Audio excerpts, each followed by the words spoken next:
how do we overcome the tendencies of our culture and the weakness of our flesh to make idols out of anything? Because our hearts are idol factories. That's what Charles Spurgeon said. Your heart is an idol factory. It'll make an idol out of anything because it wants to worship something. And if the right thing is not number one in our heart, then our heart will come up with something else to be there. So how do we overcome the tendencies of our culture to make these idols? There's only one way I know of.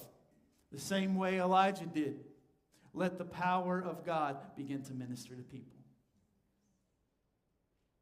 See, because when the power of God shows up, now all the other stuff doesn't matter as much.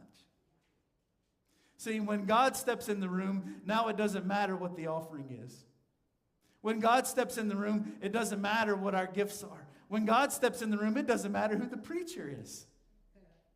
When God steps in the room, it's no longer about a corporation. It's no longer about keeping butts in the seat. We just want to be there because Jesus is there.